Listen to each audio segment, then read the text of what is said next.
abasajja kale mubeewo mwesanyu obulamu bwaffe ekitukakkanya ne kitutereeza saavisi yammwe abasajja kale mubeewo mwesanyu obulamu bwaffe ekitukakkanya ne kitutereeza saavisi yammwe kyenva mukwata nga ssente mulenzi wange kaabe muto kasita omusajja ebirala toleeta abasajja kale mube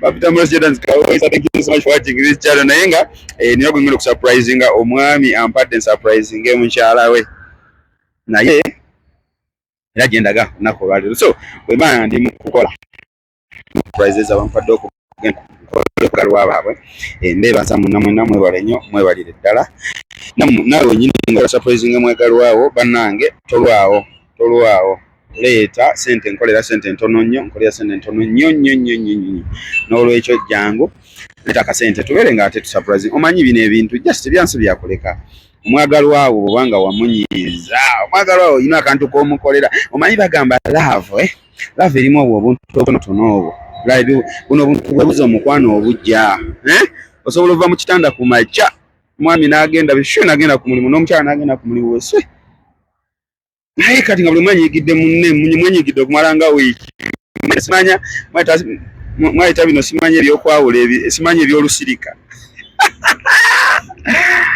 ne mumala wiiki nga mwesirikidde buli omu asirise buli omu tayagala kwogera na munne naye bw'olaba nga okyali ku mulimu omwami n'akoleza surprise wallahi omulinda obanga ki omulindanga keeke eyo kyekawungeezi kubanga yakoledde ka surprise okitegeera so n'olwekyo mukolera abagalwa bammwe surprises zino zinyuma zirabika bulungi kasente katono nnyo 0758053439 ireeta ka surprise ko nenga nyongerera okubajjukiza nti no Aromatic Entertainment tugenda Masaka ku Christmas nakuza mwezi nga 25 mukama wange sa Ahmed Ruwa nkutumiddeko nnyo mukama wange Kansentino oli bulungi assalamu alaikum wa rahmatullahi wa barakatuh omukyala Nampija Florence thank you so much for being there Babita Maurice Jordan's Kawesa Eno Maurice Jordan's K Media kwetuli thank you so much Babita Maurice abasajja kali mubeewo mwese bakyala mu abiyimba ekitukakkanya ne kitutereeza saavisi yammwe Maurice Fashions doza ngato giraba eno twasomye n'engato blood egiraba ndoza bwefaanana byonna okwambala Maurice Fashions n'olwekyo jangu ku Maurice Fashions 0763 855 400 Maurice Fashions yali ku ngato wansi awo ndozo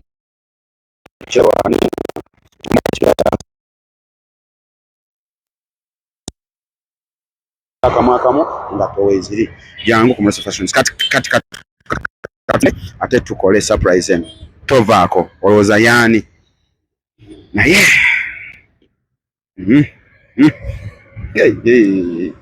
Roy baali batukulyekeni ekibangawo era kyemmanyi tekijja kubaawo kubanga bwe banaatukubanga naffe tubakuba naffe tujja bagunjula bakabaka mu kintu kino abagala okuba surprisingira gwe kyokola okona bukonyi ku Maurice Jordan's okitegeera buli kimu kyonna ne kiba nga kiwedde omuntu wona akola ki nafuna chance emitinga ku baserebu be balaba bulabi ku TV ku TikTok okitegeera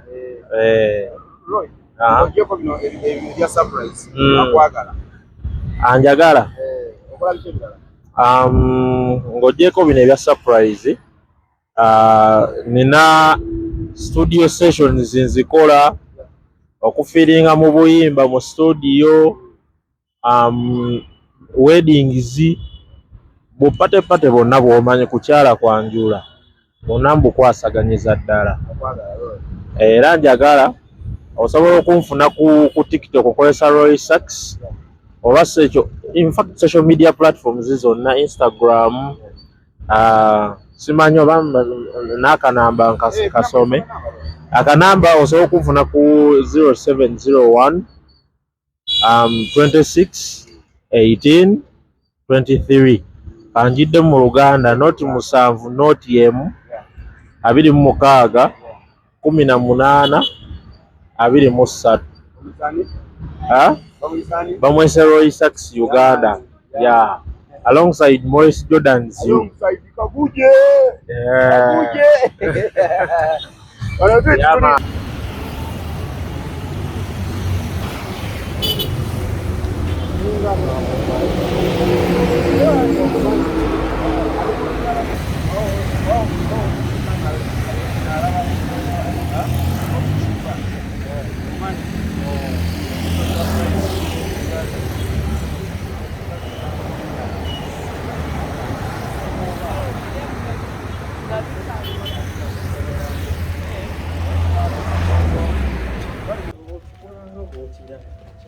Hey guys, tukena surprisinga ndo wano kati tutuse tugenda surprisinga omuntu waffe naye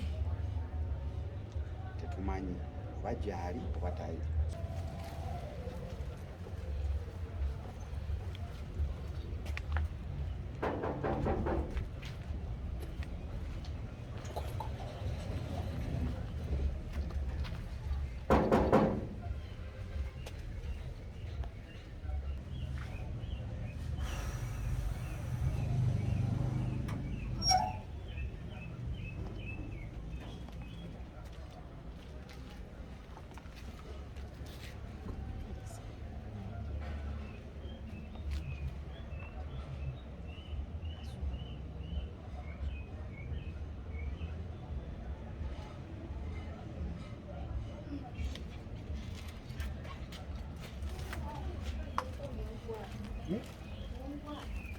Okay.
Okay, Mchala Harriet.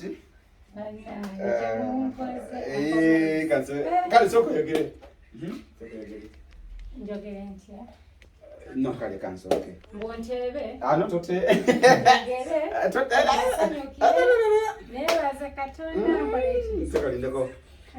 So Mchala Harriet ndi wano nakulwa lero nga natumiddwa nziba mpita Maurice Jordan's K Media nkola surprises ezenjawulo nkola birthday surprises nkola wedding surprises nkola blood shower and each and everything. So ndi wano nakulwa lero natumiddwa okujja kubanga nkukolera surprise nakulwa lero ntumiddwa omwami gwe sigenda kwogera linnya obolya ogwe omumanyi nga gwe omanyi omwagala ko buli omwami alina omwagalwawo alina ebigambo byangambye nkugambe nga ntuuka ekisookera ddala lwaki bakubya akayimba karoni bannaazo olweza omukwano gwo guwooma ng'ensaali obuyimba obwo ye yabusengese naŋŋamba bwe ntuuka wano bwe mba nkuba ako omukwano gwo guwooma ng'ensaali aŋŋambye nti Harriet omukwano gwo gusinga ne ku nsaali okuwooma aŋŋambye nti omukwano gwo gw'amaanyi era gwe kumuyambye okubeera ng'atuuka waali saawa zino aŋŋambye nti omukwano gwo alina we yali atuuse nga mu butuufu atendewaliddwa ng'obulamu butuufu awulira bugaanyi naye bwe yaloza ku mukwano gwo alinga eyanywa akajiiko k'obulamu nadda engulu aŋŋambye nti lwakuba si muyimbi naye singa abadde muyimbi singa obuyimba bw'olina nga bwo singa bungi era ŋŋambye ku lulwo agenda kwekaka agende mu studio ayimba oluyimba nga lukwata ku ggwe Harriet n'omukwano gwammwe era ŋŋambye nti nno bw'anatuuka mu studio n'ayimba oluyimba ng'owulira tebinyuma ng'alinga ayogera bwogeza alinga adoodooma tobifaako yoyo yewuwo amazima jasikyagyogeza so bwati bwakwagala ampadde ekirabo kino naŋŋamba nti buno opapula bungi bw'obala okuva ku eno 5 eno paka ku 0 ziriko buno bupapula bonna buliko nnyinja ŋŋambye nti ng'omulinda ng'agenda okutuuka bala 0 ennyukuta eziri ku bupapula buno bwonna beera ng'ozibala naye akakasa nti ennyukuta ezo we zinaggwerayo naye ajja kubaaliwanira ng'akuwahaaga. Angambye ajja kubaali wano ng'akuwahaaga. That's how much he loves you. Angambye akwagala nnyo. Eccupa eno kino kikyomame. Eccupa eno cupa ya wine. Ono wine ono fena tumumanyi, mulimu sweet wine, mulimu natural wine, mulimu ka wine dine ne wine dine. Angambye nti ono sweet wine. Lwaki alonze sweet wine? Kubanga sweet. Bibadde bigambo bye si byange. Era naŋŋamba nti nno cupa ya wine eno buli lw'onookinywangako ne bw'anaabanga taliiwo. Bambi buli lw'onoomiranga ettondo lya wine nga likka ku mumiro bweriti, mulowoozeeko. Thank you, Uncle. You're welcome. So now, right now, you're free. Okubeera nga oyogerako naye kukuba manyi kwali akulaba. Yogerako naye. Okay. Ne yogerako naye ajja kukulaba. Okay.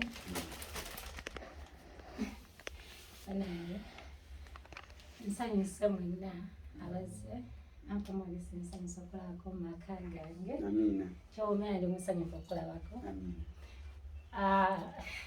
Wantandike nti omwe siri mulungi mu kwogera. Kyonna ky'oyagala. Ya, naye nkwebaza nnyo. Webale okunjagala, webale okulaba obulungi bwange. Kubanga tosobola kunkolera kino nga ebyedda tulaba bulungi bwange bundimu. Kwebaza munnange, webale kwagala Harriet birungi. Siima nnyo, nsiimira ddala webale kunziriza because abantu tubadde mukwano. Ne webale kunziriza mukwano. Ndi mulwadde era bansanze ndi mulwadde. Ndi mulwadde. Sitera kwagala zi surprise. Kubanga nina obuzibu, nina ensonyi. Era abazinkolera bangwako kiyiifuyiifu. Ndowooza naye kyakoze okungwako ekiyiifuyiifu. Baabwe nkimanya ne waka naligaddewo. Saavuddewo kubanga ndi muki? Munsanze nkola akadongo kamu wange oko TikTok otuukidde ya. Naye nga mu kyonna nsiimye. Okimanyi nti ndi muntu asiima. Sitwala mukwano gw'omuntu oba kwagalako omuntu for granted. So omuntu newankolera ekintu kitono nnyo nkiwa ekitiibwa kubanga n'engeri gy'oli omulwadde ndowooza tutuule. manyi Mukama ayagala nnyo tuddize bannaffe batuwa. Kubanga naye Mukama addiza omukwano. Era nze nnumwa nnyo ng'omuntu anjagala. Oba omuntu ng'ayagala omuntu n'atamuddiza ekyo kyamuwa. Ndabira ddala nga tali mu Katonda. Ky'obama yansiimye, saba ekisa kya Katonda kyongere okugabirira. Buli sente z'oteeseemu, saba Katonda w'obuyinza gwe tusinza oyo omulamu azikubiseemu emirundi mingi. Mmanyi si ky'ogenda okufuna naawe, naye mmanyi oba ne byoyayanira ng'omutonde. Saba Katonda agatte kino ky'okoze abikumalire. Akume ng'oli mulamu. Nawe ensi ekusanyuse. Uncle Maurice nsiimye nnyo, Mukama wange nsiimidde ddala. Tomanyi ekyo nkoze kubanga nkwagala nnyo okuba ate nga gwe uzze maka gange. Mukama yongere okusanyusa. Ebyokola byonna biwa omukisa. Basaba onsiimye, nsiimidde ddala. Njagadde nnyo, baguyita mulere. Ngwagadde nnyo, omanyi ndi wakadongo kamu. Kati mbadde simanyi nti waliwo n'ekyo ekiyinza okunyumira nga tekigwa mu kategori y'akadongo kamu. Naye ate nyumiddwa nnyo. Ebigambo byange God first, ekigambo kyange n'ekitambuza. God first. Kale, Mukama wange ntuuse era obubaka bwo bwebwo. Mukyala ng'ebigambo byo biwulidde byonna bwabyogedde. Kakati mpozi akyenja okusaba yengera bw'agambye nti nno obuyimba bwo bw'angambye bwonna mbukubye Mukama wange kuviira ddala ku kali masava ate nga gookya. Munyangambye oli masava ate mugookya. Ky'oba olaba akulya okyayokya kubanga oli masava. Atenga gocha. N'agamba nti nno kali akalala akakitaka ke twakubya yakayisani akakitaka Dawa ayangambye ne kale akaddawa ayina lines eyakubyawo lwakwasi kyazijukira mu mutwe ne mulimu lines tujja kuddamu tukamukubire ne era akusabye n'agamba nti no forever and ever mube muti era naŋŋamba nti relationships zonna ziba ne downs, ups and downs. Ne bumufunangamu obutakkaanya waakiri nyiiga ng'olekamu akwagala nnyo akwagalira ddala kakati gwe akuweerezaayo obuyimba obubwe naawe oli waddembe okumuweereza okumusabira akayimba akakoko oli akoyagala omwami Sax n'akakubira litukamuweereza naye omukwano gwammwe Uncle Maurice, za nyimbo zange zenjagala kimanyi tazaagala olw'ensonga ekituufu nze niwa kadongo kamu mpozzi ndoozanga mbuuse kadongo kamu mwami David Lutalo ndowooza katulonde kulwa mwami David Lutalo kyensuubira ndeza kadongo kamu tebaziyina oba tebazisobola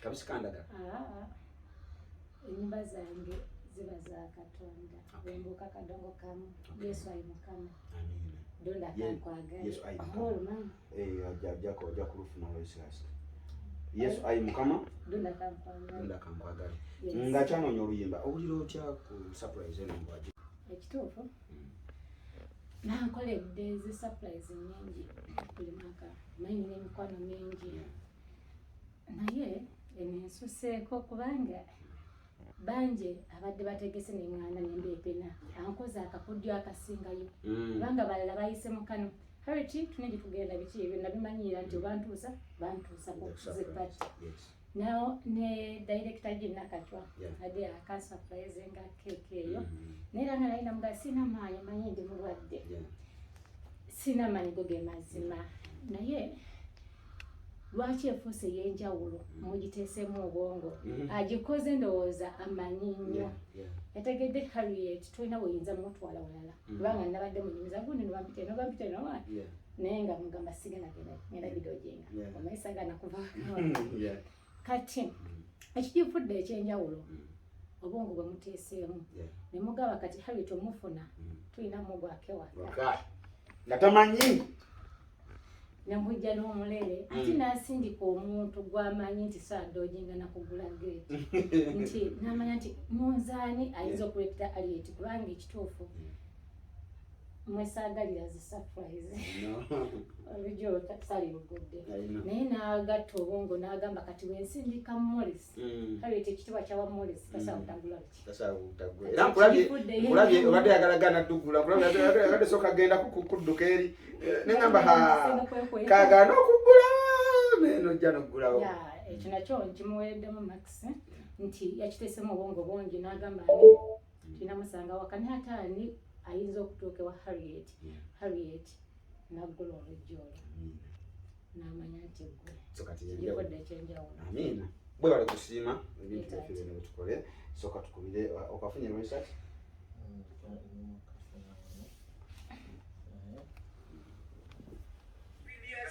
so happy birthday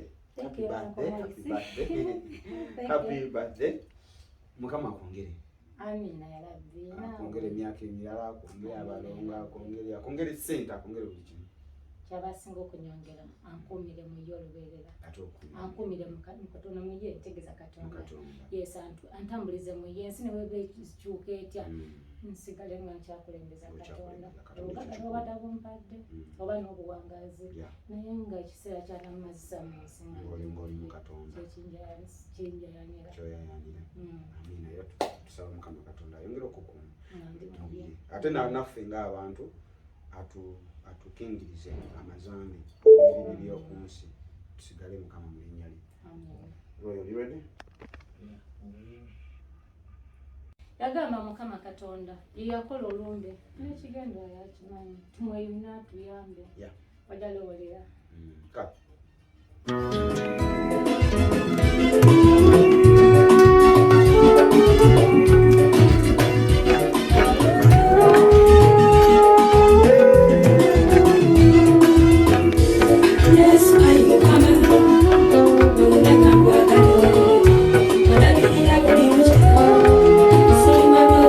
Say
Tusomere ebiriko.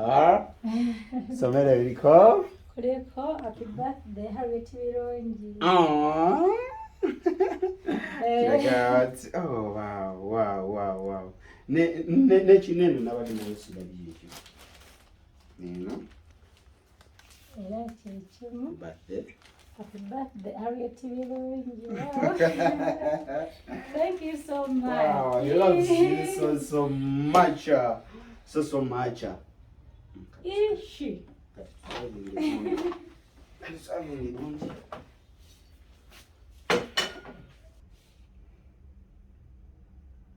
you.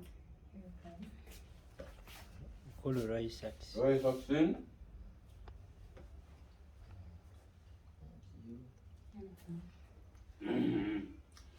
Tunuze mu kamera.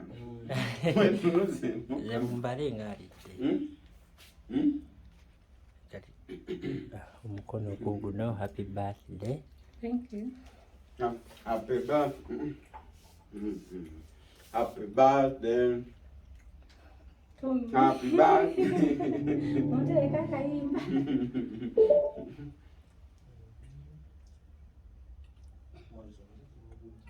Kwe guli.